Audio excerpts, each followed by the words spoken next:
166쪽에 국가 배상 책임이라는 게 나오는데요. 이것도 요번만 하고 이제 앞으로 안 할 생각이에요. 나중에 문제집 할 때 하고 이제는 안 할 건데요. 예전엔 종종 나왔는데 요즘에는 이렇게 쉬운 내용은 잘 안 나와요. 여기에 갑이라는 분이 있는데요. 이 갑이 등기소에 등기를 신청합니다. 등기소에 등기관이 있겠죠. 등기소에 있는 등기관에게 등기를 신청합니다. 등기를 신청했더니 이 등기관이 갑이 등기 신청에 대해서 부실한 등기를 하더라는 겁니다. 부실한 등기가 이루어졌다면 갑에게는 손해가 발생할 수밖에 없을 겁니다. 그렇겠죠? 이 부실한 등기에 의해서 갑은 손해가 발생할 수밖에 없을 겁니다. 그러면 이 손해는 누가 책임져야 되겠습니까? 이 등기관을 고용하고 있는 국가가 책임을 져야 됩니다. 그렇죠? 국가 소속의 공무원이니까 이 국가가 책임을 져야 돼요. 따라서 갑은 국가에게 배상 청구할 수 있을 겁니다. 여기까지 되셨습니까? 네. 그런데 이 부실한 등기가 이루어질 때 이 갑이 일부러 부실한 등기를 하는 경우도 있을 겁니다. 예를 들어서 사촌이 등기를 해달라고 찾아왔는데 일부러 공을 하나 빼먹었습니다. 면적을. 배 아프니까. 그래서 일부러 부실한 등기 하는 경우도 있을 겁니다. 그렇죠? 또는 큰 실수로 부실한 등기를 하는 경우도 있을 거예요. 그래서 이걸 고의, 과실이라는 게 있는데 이 고의는 무슨 뜻입니까? 일부러라는 뜻이고요. 과실은 실수로라는 뜻입니다. 고의는 일부러, 과실은 실수로라는 뜻인데 이 실수도 두 가지가 있어요. 큰 실수, 작은 실수가 있겠죠. 그래서 큰 실수, 무거운 실수를 중과실이라고 부르고요. 가벼운 실수, 작은 실수를 경과실이라고 불러요. 그래서 큰 실수를 했다는 겁니다. 그러면 일부러 부실한 등기하는 경우, 큰 실수로 부실한 등기하는 경우 이때는 등기관에게도 배상을 청구할 수가 있습니다. 둘 다 배상을 청구할 수가 있다는 겁니다. 그런데 이 손해가 예를 들어서 1억이 났다는 겁니다. 1억이 났는데 양쪽에 다 1억씩 청구하게 되면 손해는 1억이고 배상은 2억 받으면 이거 장사가 되는 거죠. 괜찮죠? 그런데 나라에서 이걸 인정하지는 않을 겁니다. 따라서 어떻게 할까요? 선택시킬 겁니다.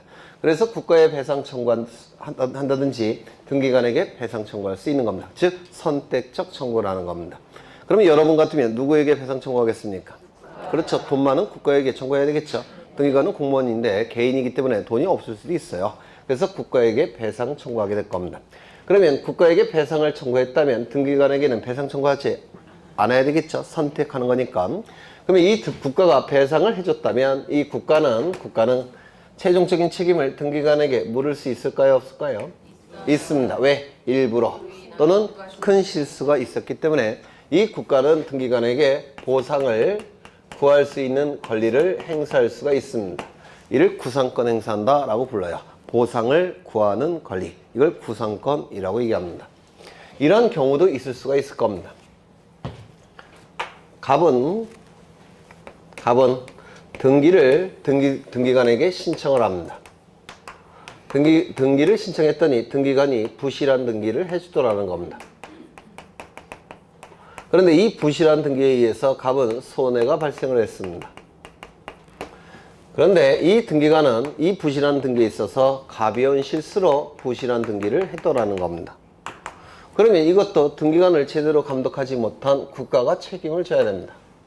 따라서 국가에게 이 손해에 대해서 배상을 청구할 수가 있습니다.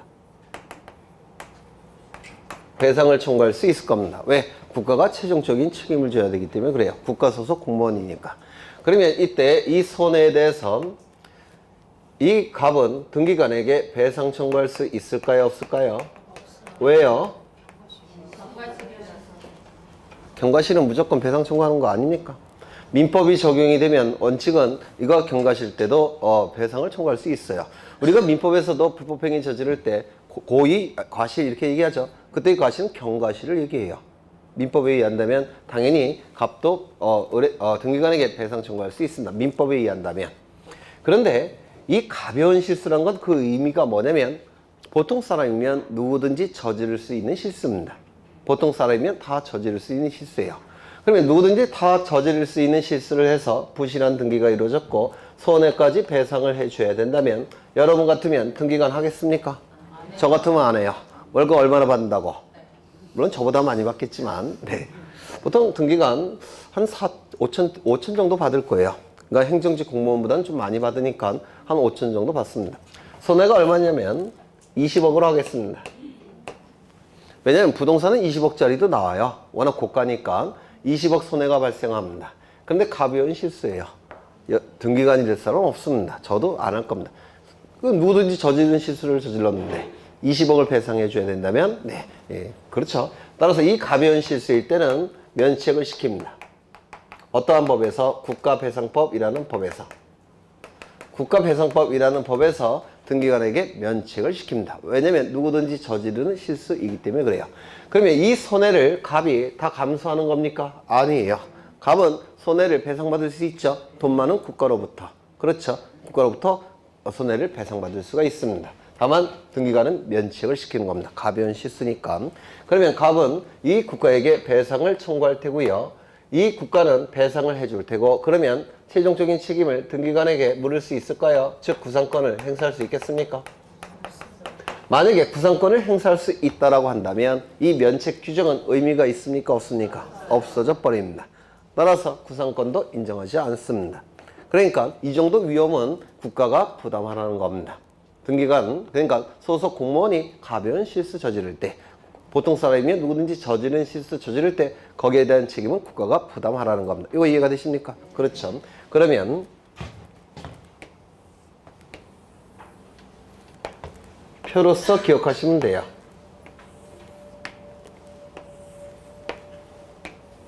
첫 번째, 등기관에게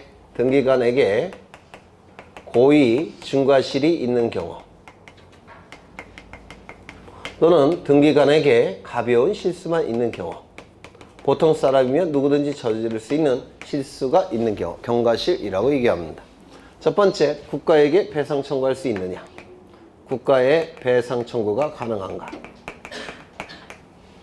이때 청구할 수 있습니까? 네. 있습니다. 이거는요 청구할 수 없어요? 있습니다. 최종적인 책임은 국가가 지는 겁니다. 그렇죠. 두 번째, 등기관에게 배상 청구할 수 있느냐? 등기관에게 배상 청구할 수 있느냐? 등기관에게 고의 중과실이 있다면 등기관은 보호받을 필요가 없습니다. 그렇죠. 저질러서는 안 되는 실수예요. 중과실도 그리고 일부러는 보호받을 가치가 없죠. 일부러 했으니까. 따라서 등기관에게 배상 청구할 수 있습니다. 등기관은 보통 사람이면 흔히 저지르는 가벼운 실수만 저질렀다는 겁니다. 이때는 면책을 시킨다고 그랬죠. 이때도 책임을 진다면 등기관 할 수는 없습니다. 이게 한두 푼짜리도 아닌데. 그렇죠. 그 다음에 선택적으로 청구할 수 있느냐? 등기관에게 고의 중과실이 있을 때는 선택적 청구 가능합니까? 가능하죠. 국가에 배상 청구할 수도 있고 등기관에게 배상 청구할 수도 있습니다. 가능할 겁니다. 경과실이 있을 때 선택적 청구 가능합니까? 아니요. 누구에게만 청구합니까? 국가에만 배상 청구하는 겁니다. 네 번째죠. 구상권을 행사할 수 있느냐? 등기관에게 고의 중과실이 있을 때는 보호받을 가치가 없습니다. 따라서 등기관은 구상을 받습니다. 그런데 가벼운 실수 있을 때는 보호받아야 된다고 했죠. 따라서 면책시킵니다. 이런 것들이 옛날에 출제가 됐는데요. 이건 어디까지나 민법에 의한 내용이 아니라 민법의 특별법인 국가배상법에 의해서 민법보다 앞서 적용이 되는 겁니다. 특별법이니까 일반법인 민법보다 앞서 적용이 되는 겁니다. 우선 적용이 될 겁니다. 국가배상법이에요. 이게 요 내용이 사실은 옛날에 자주 출제가 됐던 이유는 행정고시라는 시험 들어보셨죠? 2년에 한 번씩 주관식으로 요게 출제가 됐었어요. 요게 항상 주관식으로. 그래서 이게 중요한 내용이었습니다. 옛날에. 그게 바로 국가배상 책임주의라는 겁니다. 그 다음에 넘겨보시면 168쪽에 등기의 종류가 나와 있는데요. 먼저 대상에 따른 분류.